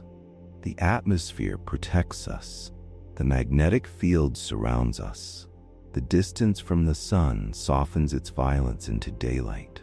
Yet above that familiar world, a vast interaction is always taking place. Solar plasma streams past the planet. Magnetic fields bend and reconnect. Particles spiral, collide, and glow. Our world is protected, but it is also participating in the larger physics of the solar system. So when an aurora appears, it is more than a beautiful sky. It is evidence that Earth is wrapped in a magnetic shield, that the Sun is breathing plasma into space, and that charged particles have traveled along invisible paths into the upper atmosphere. It is a reminder that the space around us has weather of its own, quieter than rain, wider than wind, and written in the language of plasma. As this chapter closes, let the thought settle softly. Far above you, Earth's magnetic field is holding its shape against the solar wind. The planet is turning calmly beneath a shield you never have to see. The day can loosen now, and the mind can rest inside that quiet protection, while the invisible weather of space moves gently overhead. Chapter 8. Plasma across the universe. Plasma becomes most astonishing when we stop thinking of it as a rare state of matter and begin to see it as one of the main ways the visible universe expresses itself. On Earth, plasma often appears in brief flashes, glowing tubes, technological chambers, or high atmospheric lights. Across the universe, it is far more widespread. Stars are plasma. Many glowing nebulae are plasma. Huge clouds around dead stars are plasma. The space between galaxies can contain plasma so thin that it would feel emptier than any vacuum made on Earth. Yet it still carries heat, charge, and magnetic influence across enormous distances. Plasma is the state of matter that allows the cosmos to shine, flow, erupt, and communicate through fields. When astronomers look into space, they are often studying light from plasma. A telescope may capture the glow of a pinkish nebula, the shell of a supernova remnant, the hot gas between galaxies, or a jet launched from the region around a black hole. These things differ greatly in size, temperature, density, and origin. Yet they share a basic feature. Matter has become ionized, and charged particles are interacting with radiation and fields.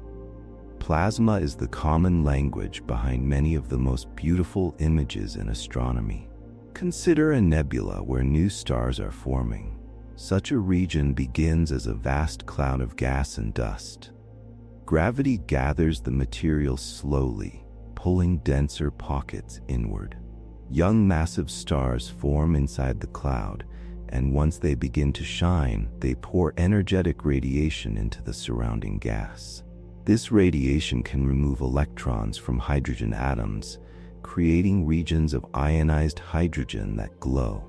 The colors in these nebulae are not painted onto space.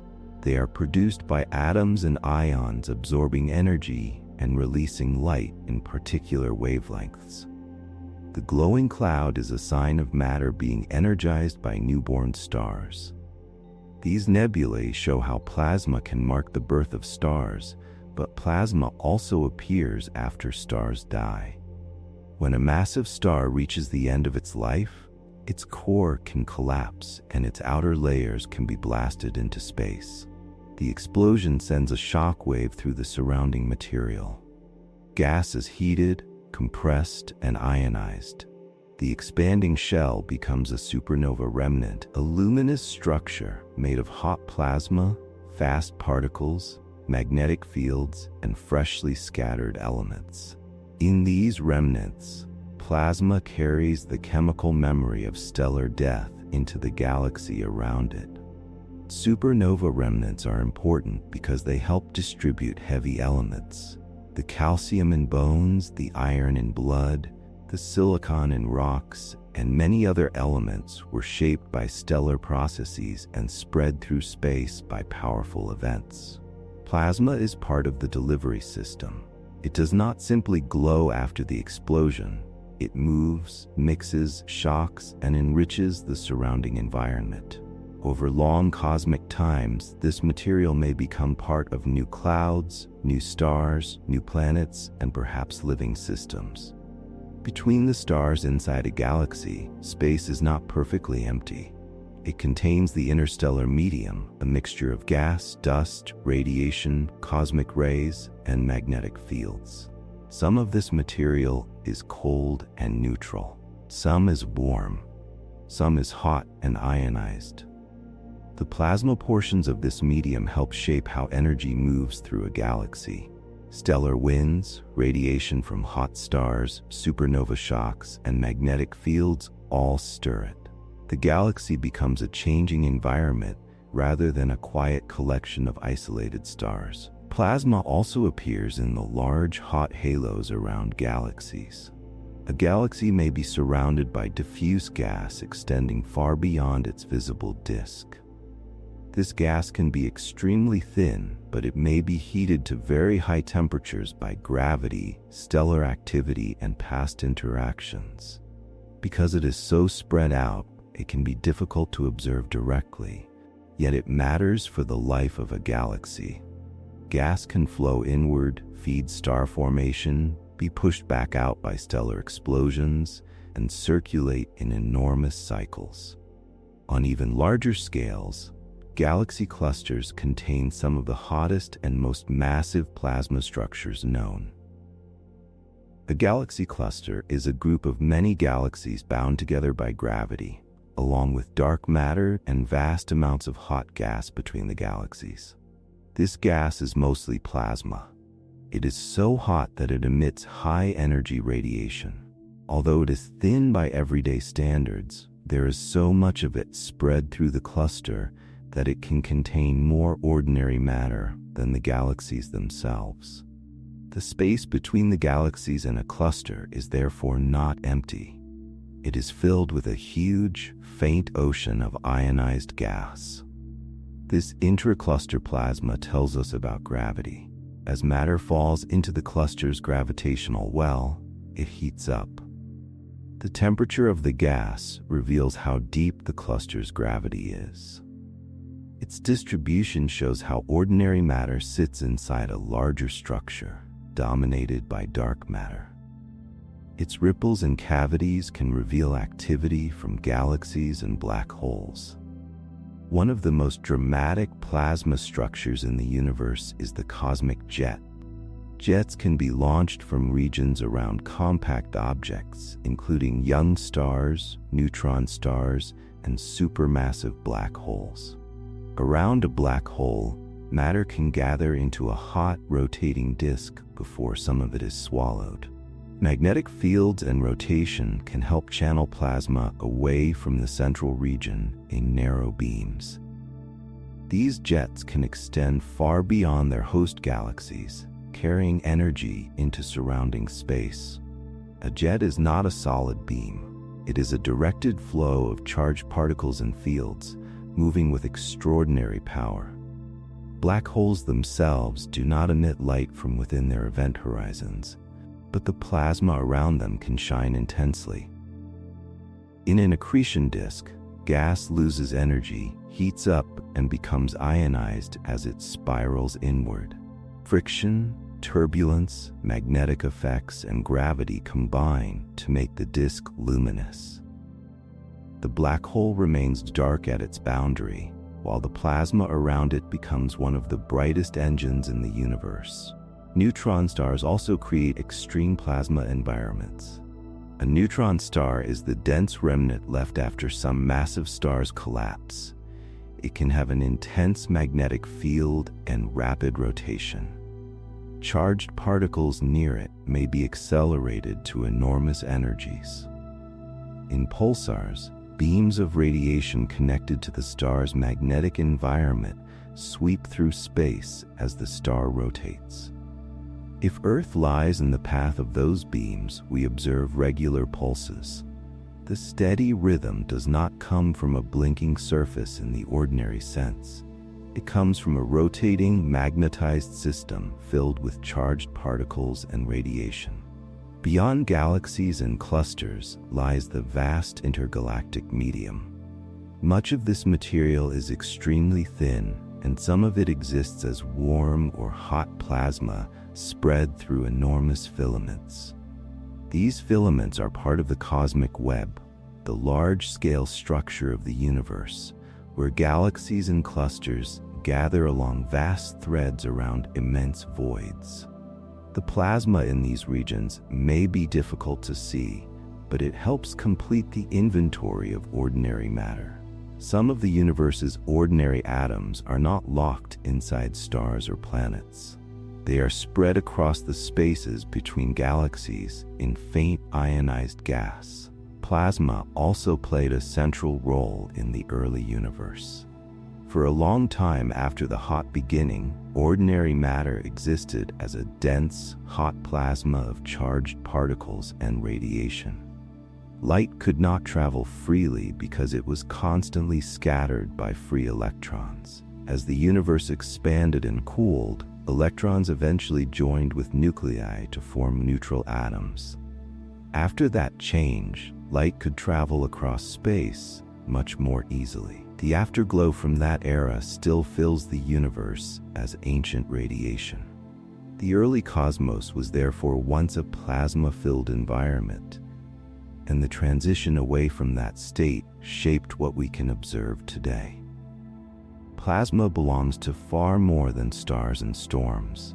It is part of the universe's deep timeline. The young universe began in a hot ionized state. Stars later formed from cooler gas and created new plasma in their interiors and surroundings. Explosions spread plasma and elements outward. Galaxies and clusters gathered hot ionized gas into enormous structures. Black holes and neutron stars accelerated plasma into powerful beams and glowing disks. Across cosmic time, plasma keeps returning as matter becomes energized, compressed, irradiated, or stirred by gravity. Even the beauty of astronomical images often depends on plasma physics.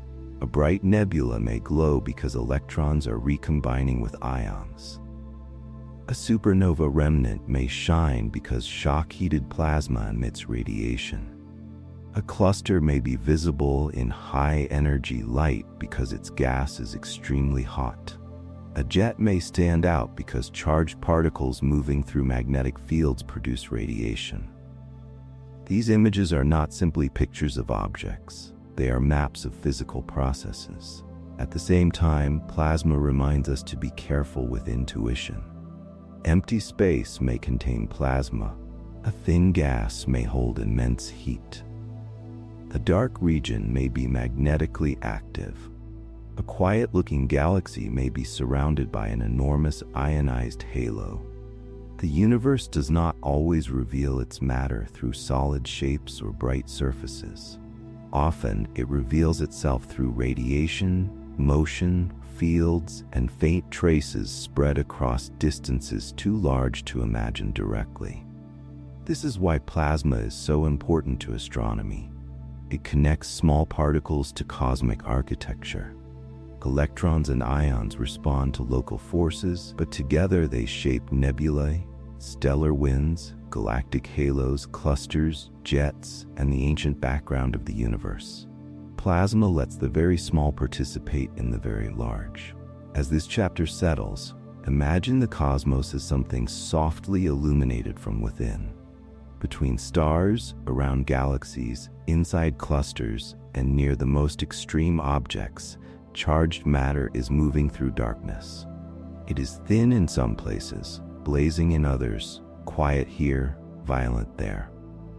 Yet all of it belongs to the same physical story. You can let that story widen gently, then fade into calm, as if the universe itself were breathing in slow currents of light. Chapter 9. Fusion, Tokamaks, and the Dream of Star Power on Earth.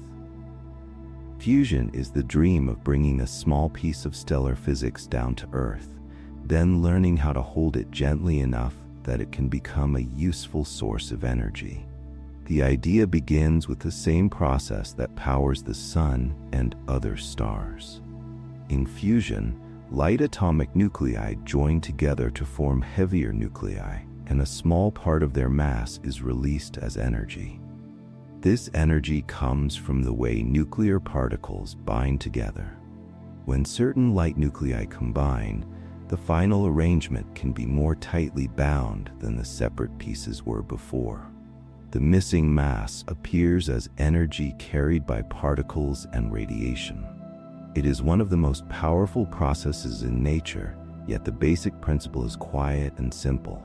Small nuclei become larger nuclei, and energy is set free. On Earth, the challenge is not understanding why fusion can release energy. The challenge is creating the conditions where fusion happens often enough, safely enough, and long enough to be useful. Atomic nuclei are positively charged, and positive charges repel one another.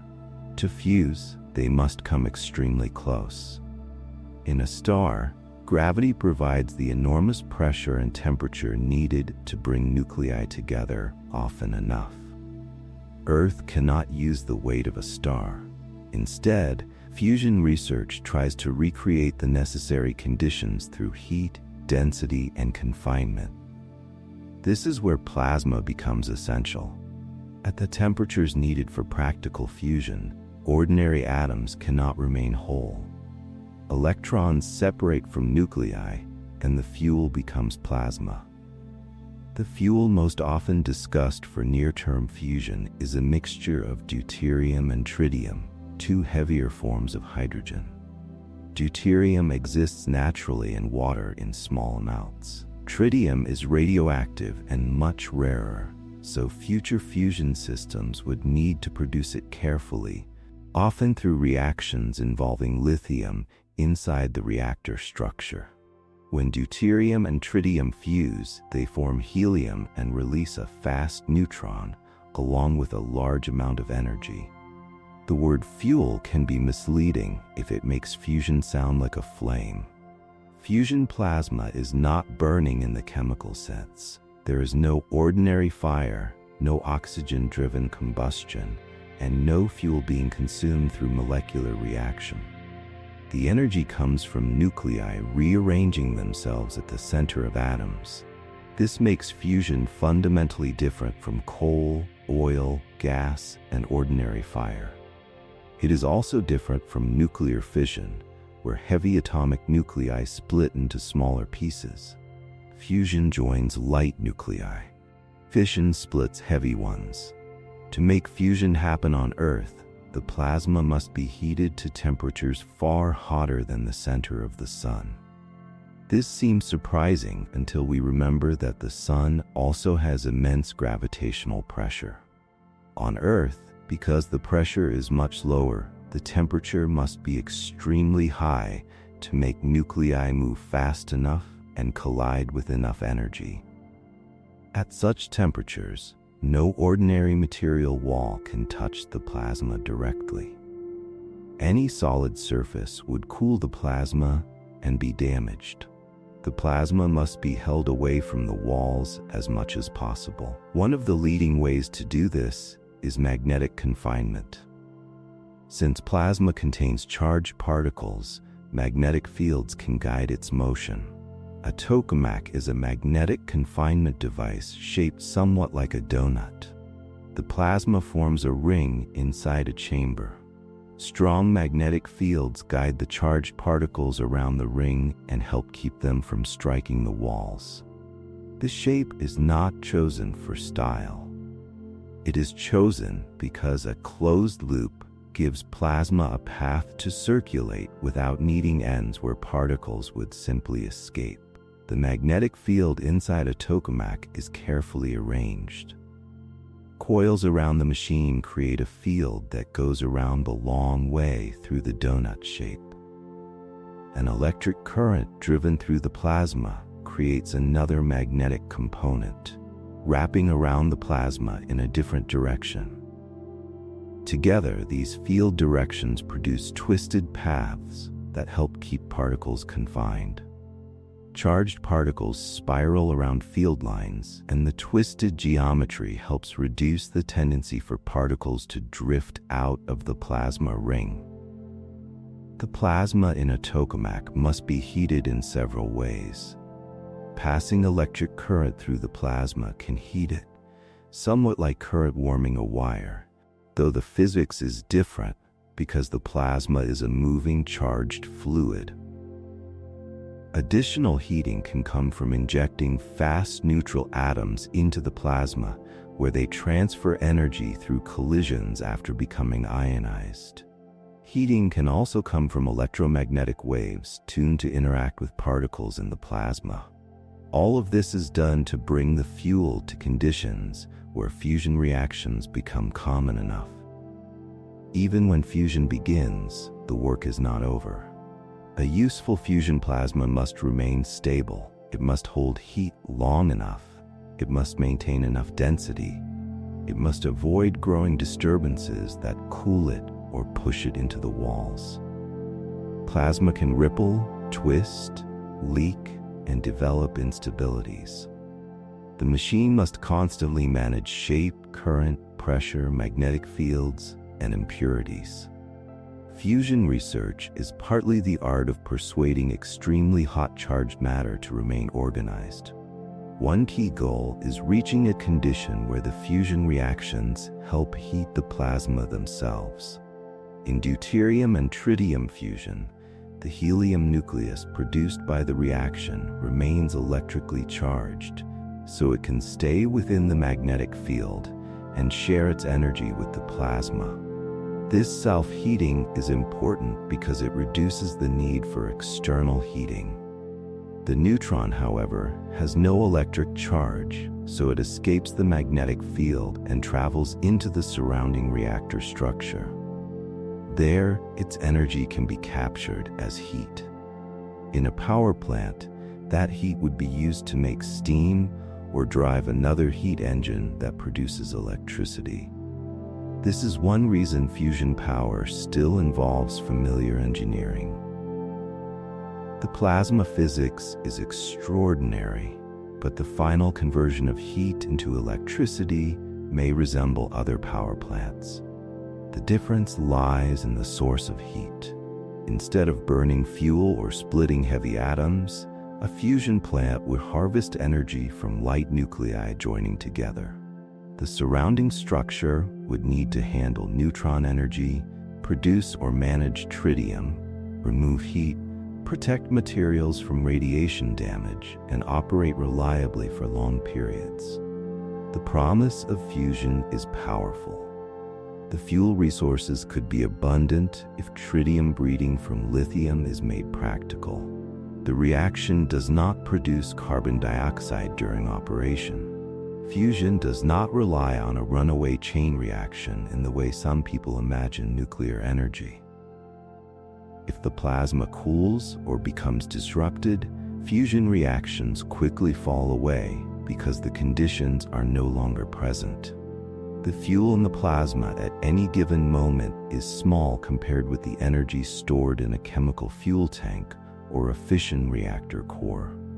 Still, fusion is not effortless or perfect. The engineering challenges are serious. Materials must survive intense neutron bombardment. Plasma must remain stable at extreme temperatures. Superconducting magnets must produce strong fields efficiently. Tritium must be managed carefully. The machine must produce more useful energy than it consumes as a complete power system, not merely for a brief physics demonstration. The history of fusion is long because nature does not give stellar conditions to Earth easily. Tokamaks are not the only approach. Stellarators use a more complex magnetic shape to confine plasma without relying as heavily on a large plasma current. This can offer advantages for steady operation, although the design and construction are challenging. Other approaches use rapid compression, lasers, magnetic pulses, or different confinement ideas.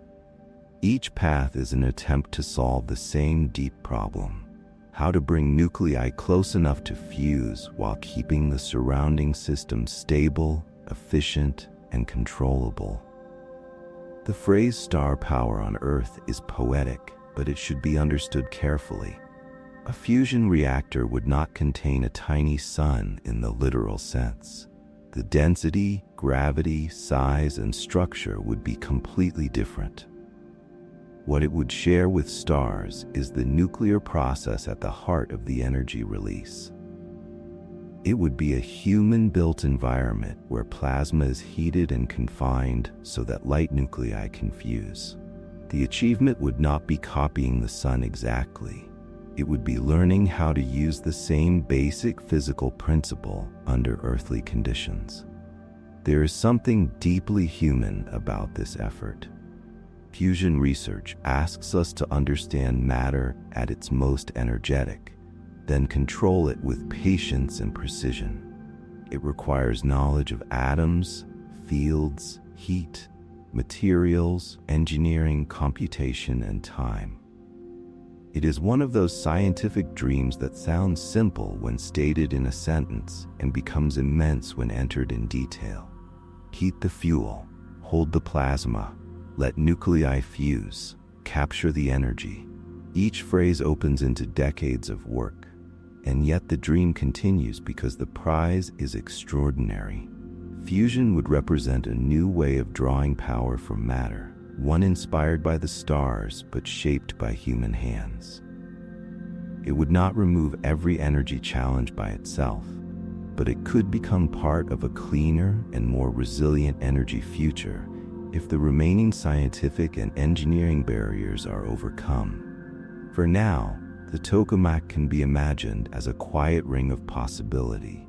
Inside it, plasma circles along magnetic paths, hotter than any ordinary flame, held away from the walls by invisible fields.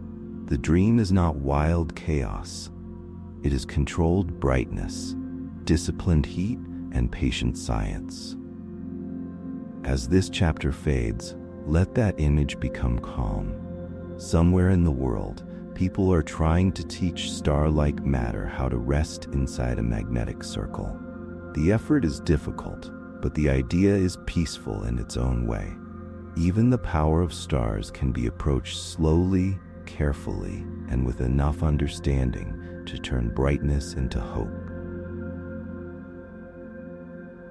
Chapter 10. A Universe Written in Charged Particles.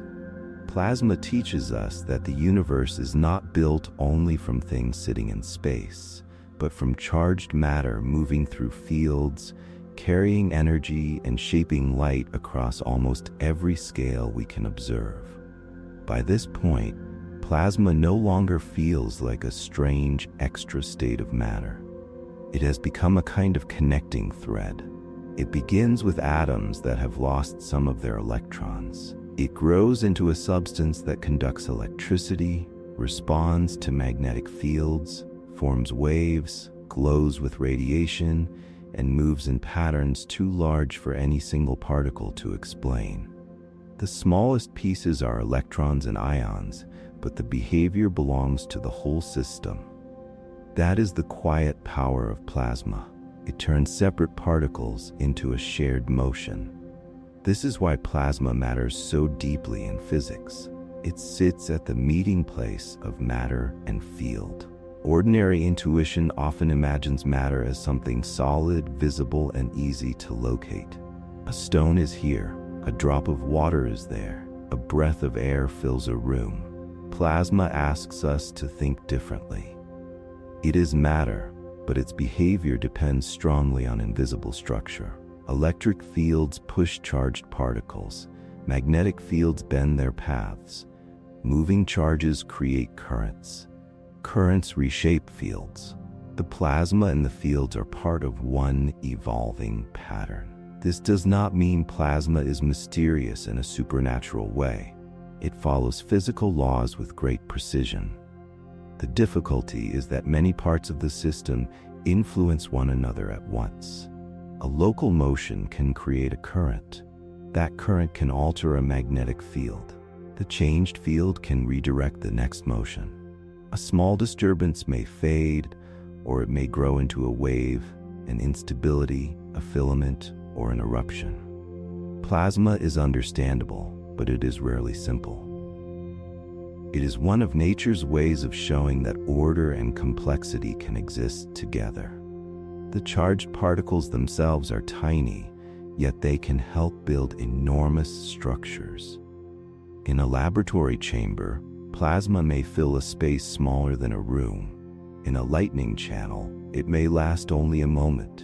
In the solar wind, it can stream past planets. In nebulae, it can glow across regions larger than human imagination can comfortably hold. In galaxy clusters, it can fill the space between galaxies with hot, thin gas. The same basic physics stretches from human technology to cosmic architecture. This is one of the most beautiful ideas in science. Scale changes, but principles remain.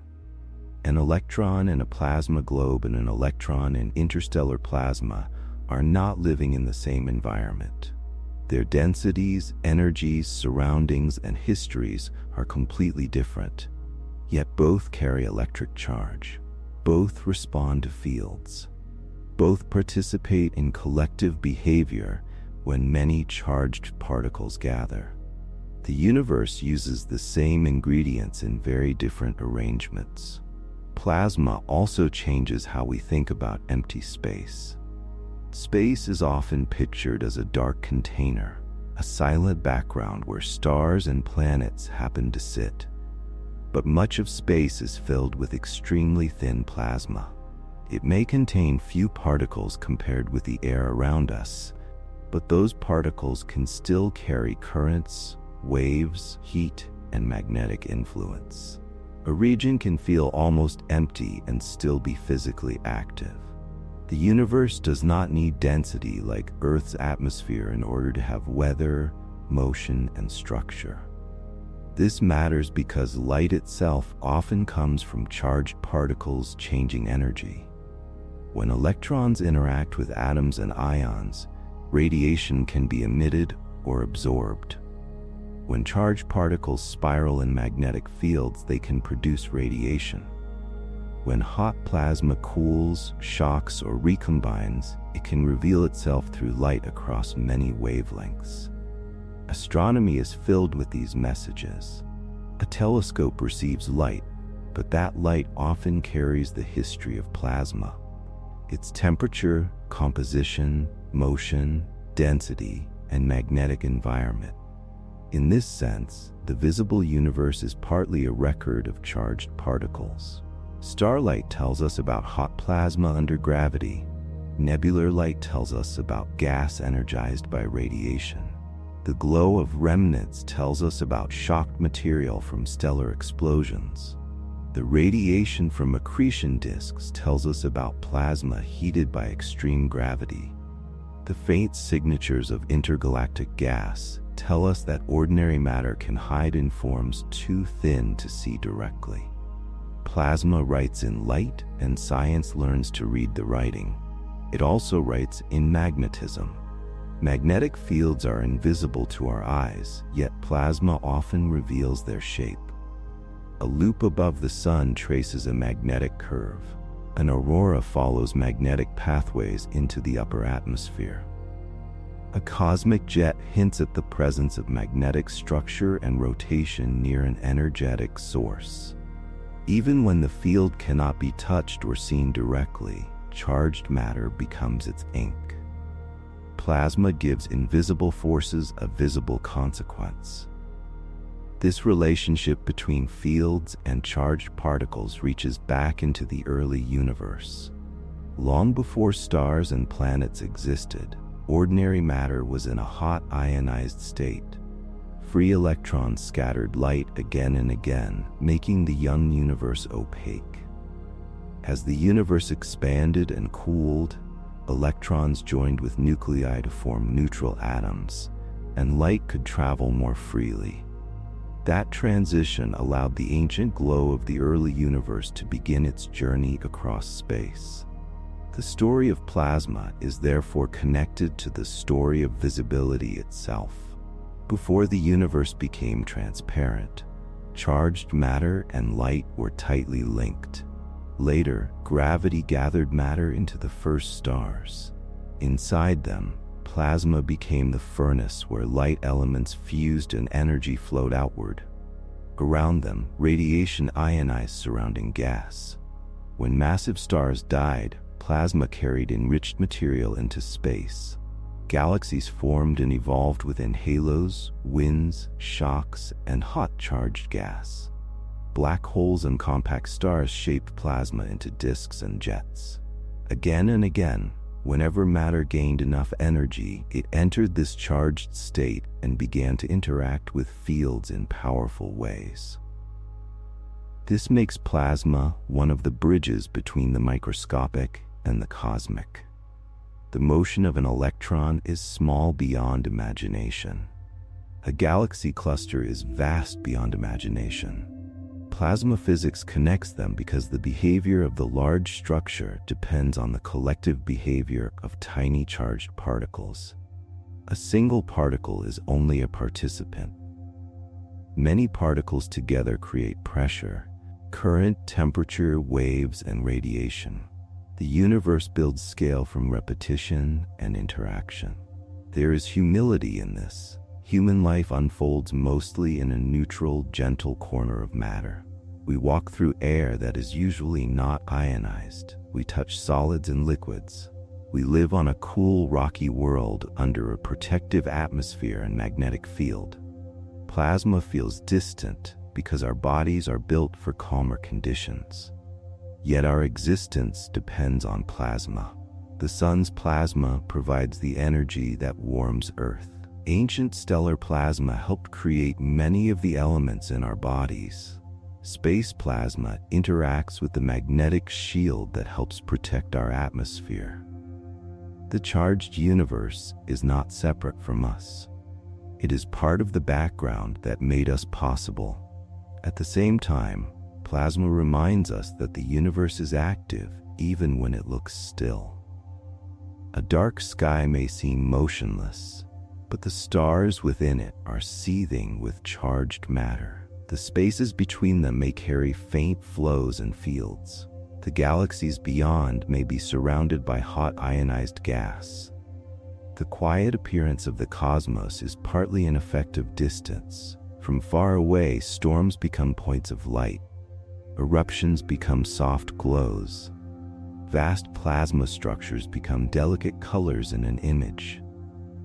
Understanding plasma gives that quiet sky more depth. It helps us see that matter is not always solid and separate. Sometimes it is a flowing electrical medium. Sometimes it is a magnetic storm. Sometimes it is a glow born from atoms recombining after being torn apart. Sometimes it is a ring held in a machine by human design, as we try to learn from the stars. Plasma is the state where matter becomes especially responsive to the invisible architecture around it. And perhaps that is the final thought to keep. Plasma shows that the universe is shaped by relationships. Particles relate through charge. Fields relate to motion. Light relates to energy. Stars relate to space through winds and radiation. Planets relate to stars through magnetic shields and flowing particles. Nothing in plasma exists entirely alone. Its nature is interaction. For a sleep-bound mind, this can become soothing. The universe is immense, but it is not meaningless noise. It has patterns. It has balances. It has disturbances that travel as waves and fields that guide motion through darkness. Plasma may be restless, but it is restless within law. It glows, flows, twists, and settles according to principles that can be followed gently, one idea at a time. So let the charged universe become quiet now. Imagine electrons and ions moving through the dark, not as chaos, but as a slow, hidden script written across stars, nebulae, planets, and the spaces between galaxies. The same universe that burns with plasma also allows stillness, sleep, and breath. You can leave the cosmic currents to continue without you. For tonight, the fields can hold their shapes, the stars can keep shining, and the mind can drift softly into rest.